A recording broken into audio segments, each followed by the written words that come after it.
I remember those scary nights and angry fights. Stories shaped me, brought my world in the light.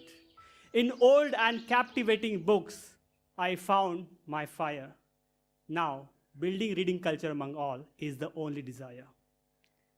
These lines are not just a poem, they are my life. You might be wondering why I was riding a bicycle on stage.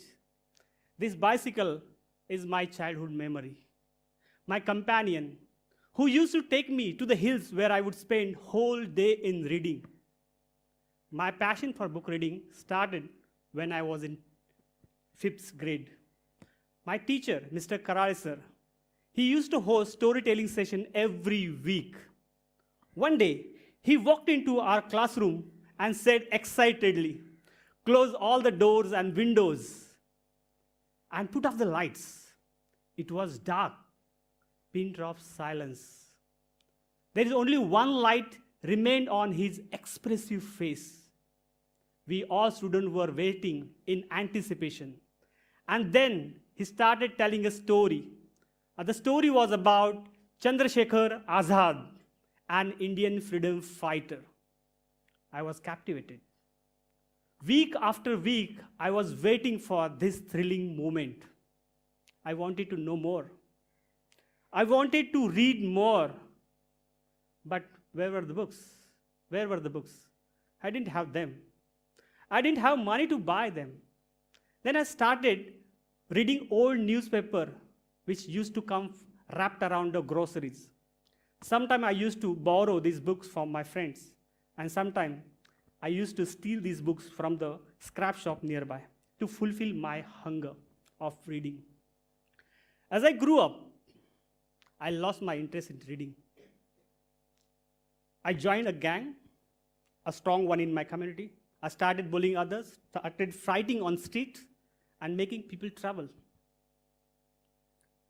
Then luckily, I fell in love with a beautiful girl in my community. She's the one who saw something beyond bullying in me. She saw something beyond a rowdy personality in me. She's the one who inspired me to go back to book reading and work for the organizations. The experience in organizations gave me a new perspective on my slum community as well as my family. Despite of having same environment for all the siblings in my family, we all have very different life journeys and life experiences. My younger brother, he committed suicide at the age of 24. Due to frequent failure in his life and problems in his love life. My eldest brother, he died in November 2024 due to alcohol. In short, this is not just my story. This is a story of most of the families in slums and most of the slums in the country. And then one day, in 2023, October, I was traveling in train.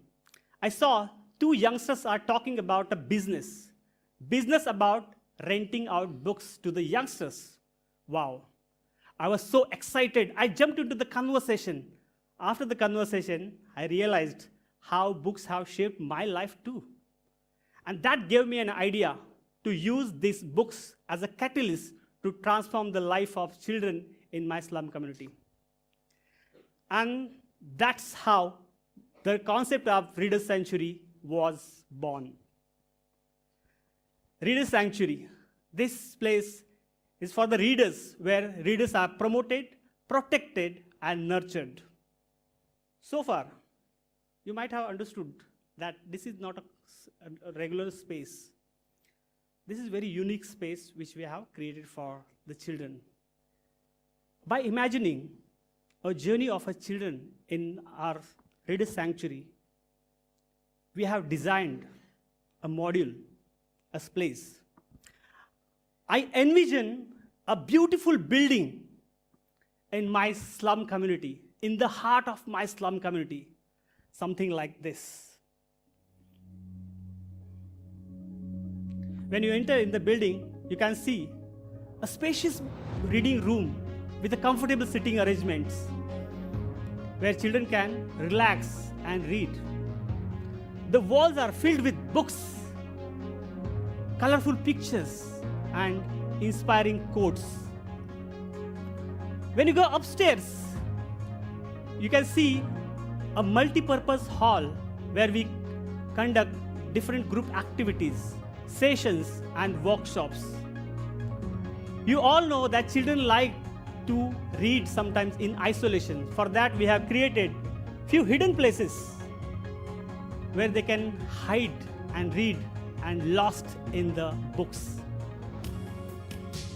This place is a live place where children can come, participate, read, enjoy, and laugh. We want to create a safe space for readers where they can reflect on their learnings and grow mentally, emotionally, and of course, socially.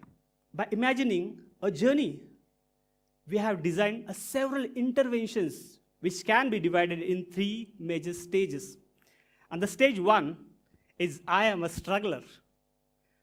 Children, those who cannot read and write and comprehend, will be supported in this stage through literacy sessions to enhance their reading, writing, and listening skills. Apart from this, they will be supported to build their vocabulary for better understanding what they are reading. The second stage, I am a reader. Children who can read and write but do not have any interest in reading, not motivated for reading, will be encouraged through different activities by the mentors to build reading habit among them. This will enable them to access a pool of knowledge and opportunities for their better future. And the third stage and the final stage is I am a communicator. Communication is a key to success, and this is one of the flagship program of the Reader's Sanctuary. To build a strong communication among them, we conduct different activities, workshops like storytelling workshops, creative writing workshops, and public speaking workshops. Along with it, we take them through different exercises to build these capacities strongly. This will empower them to break the barriers of communication with the world outside the slums and unleash their true potential. It's a big dream, right? A challenging one. But I'm confident that the concept of Reader's Sanctuary has a potential to bring it into the reality. I believe a simply presence of books around a child can shape their lives. When child own books, it gains a sense that I am a reader, I am powerful. Every book holds the potential to change, to make a difference in their lives and the world around them. Now, maybe you are thinking what I'm talking about, right? In which world I am living in. Today, the world is about mobiles, tablets, and many other reading gadgets. The books are just out of time. Books are out of fashion. But let me ask you, do you remember how was your feeling when you were holding your first brand new books in your hand? Do you remember the texture of the pages when you opened that new book? Do you remember the smell of the newly opened pages? Do you remember the sound of flipping pages when you skim through the pages, new chapters? There is something very uniquely magical about this, and no screen can replace it. And that's why I don't want my children to miss this out. At Reader Sanctuary, Books can make minds fly. Thank you.